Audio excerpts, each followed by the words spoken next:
Eu tenho duas funções fazendo requests e essas duas funções são parecidas. Quando eu tenho duas funções parecidas, eu posso observar as diferenças e semelhanças entre as duas. Observa que a getCityData é uma função que recebe o nome de uma cidade por parâmetro e contém um try-catch que tenta executar um request para obter informações da cidade. Se as informações não forem obtidas, um erro é lançado, o cat recebe esse erro e executa um alert com o nome e a mensagem do erro, mas se as informações da cidade forem obtidas, o objeto que contém essas informações é retornado e é por isso que a função se chama getCityData, para que quando ela for invocada, informações da cidade sejam obtidas. Observa que a getCityWeather também recebe o nome de uma cidade por parâmetro, também contém um try-catch e também retorna um objeto com informações, mas dessa vez com informações do clima atual da cidade. Ou seja, essas duas funções têm o mesmo padrão de código e o único fator que varia entre elas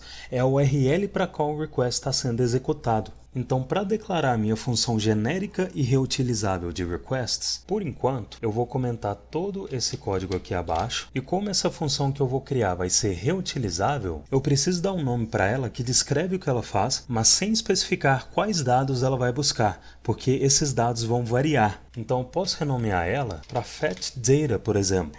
Agora, eu preciso remover da fetchData tudo que é específico e deixar só o que é genérico, só aquilo que cumpre o que eu quero que ela faça, que é simplesmente tentar fazer um request e retornar a resposta do request já parseada para JavaScript. Ou seja, eu não preciso mais dessa const que armazena a URL para obter informações sobre a cidade. Para executar o request, aqui na invocação do fetch, eu posso inserir URL, que é esse parâmetro que a função vai ter, porque agora que ela é uma função genérica, não faz mais sentido receber um nome de cidade por parâmetro, e ao invés desse destructuring do array, eu vou simplesmente retornar uma promise que contém o JSON já convertido para array ou objeto JavaScript, e quando eu invocar a fetchData, se eu precisar tratar essa resposta que a função está retornando, ela vai ser tratada em outro lugar do código, beleza?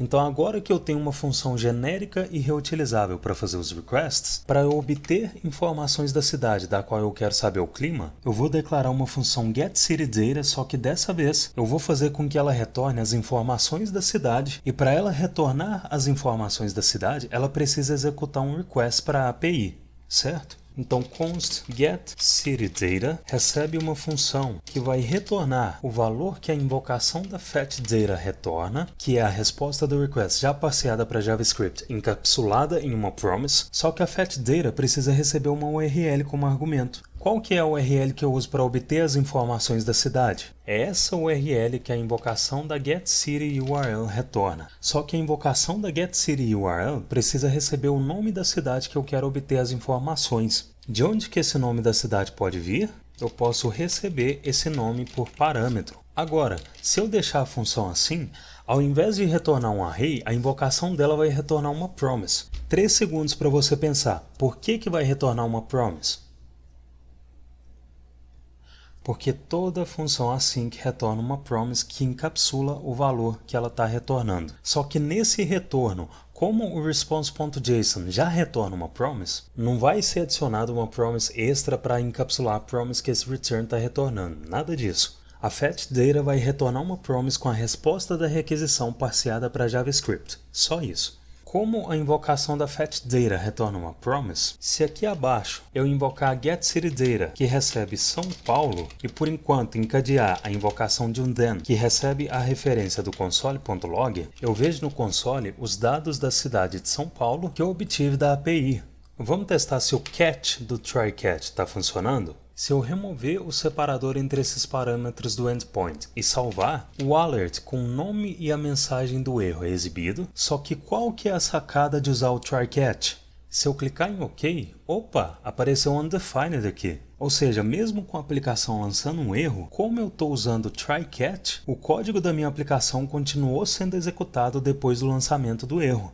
De onde veio esse undefined? Veio da invocação dessa fetchData, porque aqui dentro do try, como nessa linha um erro foi lançado e o código abaixo do true é ignorado, a invocação da fetchData não retornou valor, e como toda função que não retorna um valor retorna undefined, essa invocação retornou undefined, a invocação da getCityData retornou esse undefined e o console.log exibiu undefined. Roger, como que você sabe que esse try realmente foi executado? Observa que se na primeira linha do try eu invocar um console.log que recebe kkkk, eu vejo o meu kkkk no console, isso significa que o console.log dentro do try foi executado.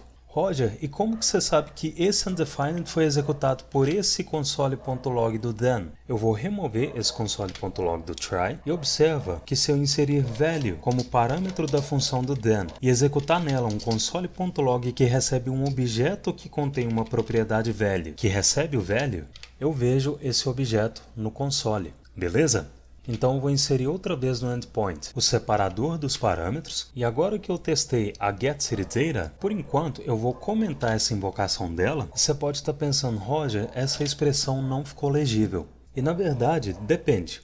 Depende do time com o qual você trabalha, depende se você trabalha sozinho e daqui 2 anos consegue bater o olho nesse código e saber o que ele faz. O fato é que código conciso tende a não ser um código tão legível. Então, se você achar que está ilegível, refatora. Você pode, por exemplo, inserir blocos nessa função e declarar uma const para conter a invocação da getCityURL. Eu não acho isso tão necessário por causa desse nome. Quando eu bato o olho nesse nome, eu não tenho dúvida do que a função faz. Ela é uma função que obtém informações de uma cidade e recebe o nome dessa cidade por parâmetro. Agora, significa que eu sou casado com essa opinião e isso é imutável? Não.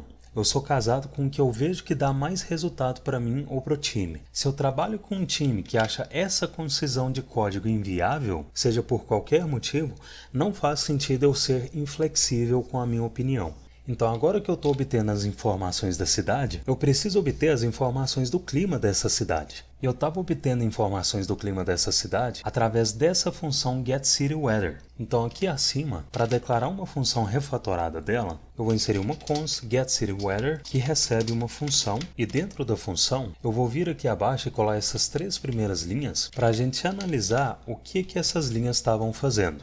Observa nessa primeira linha que como a invocação da getCityData estava retornando um objeto, eu estava fazendo um destructing na propriedade key desse objeto. Nessa string, eu estava manipulando o endpoint para o qual o request deve ser feito, e nessa terceira linha, o request está sendo executado com o fetch que recebe o endpoint como argumento. Depois que eu refatorei a getCityData, eu sei que agora, ao invés de retornar uma promise que contém um objeto, ela retorna um array de objetos no qual eu tenho interesse só no primeiro objeto. Então vou remover esse destructing de objeto e fazer um destructing no primeiro item do array que vai se chamar CityData. Observa que a invocação da getCityData recebe o nome da cidade como argumento, então eu posso receber o nome da cidade por parâmetro, e como a invocação da getCityData retorna uma promise, eu estou usando um await, e como o await só pode ser inserido em uma função async, eu vou transformar essa função em uma função assíncrona. Vamos testar se a CityData realmente está recebendo o objeto com as informações da cidade? Por enquanto eu vou comentar essas 2 linhas abaixo, vou fazer essa função retornar a CityData.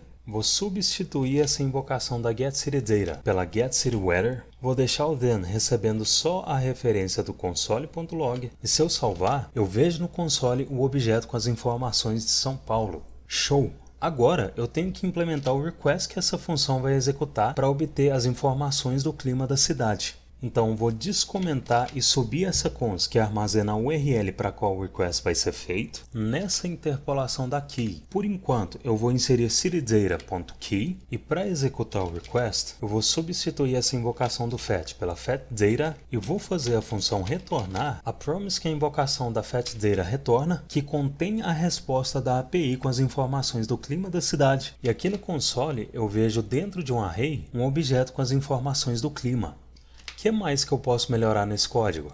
Observa que eu tenho 2 endpoints e o começo deles é o mesmo. Os dois repetem essa string base. Então, eu poderia armazenar essa string em uma const base URL, por exemplo, e referenciar essa const no lugar da string repetida. Então, logo abaixo da API Key, eu vou inserir uma const base URL, que recebe essa string duplicada. Vou referenciar a base URL nas duas ocorrências dessa string através de interpolações. E para fechar, observa que aqui acima eu tenho a getURL que retorna a URL para a qual o request das informações da cidade deve ser feito. Se aqui abaixo eu declarar uma função getWeatherURL que retorna a URL que eu preciso usar num request de informações do clima, além de padronizar o meu código com funções que retornam os endpoints que eu preciso, eu vou eliminar a extensão dessa URL gigante. Então vou copiar essa URL e aqui acima eu vou inserir uma const getWeatherURL que recebe uma função que vai retornar a URL que eu copiei, e para renderizar a key da cidade nessa interpolação eu posso declarar um parâmetro que recebe esse objeto, posso fazer um destructing na propriedade key e vou remover essa sintaxe objeto.propriedade. Agora, aqui abaixo, eu posso inserir a invocação da getURL como argumento da fetchData, posso inserir a cityData como argumento da getWeatherURL, vou remover essa const acima, e se eu remover esse código comentado e salvar, eu continuo vendo o array com um objeto que contém informações do clima na cidade, então meu refactoring não quebrou a aplicação.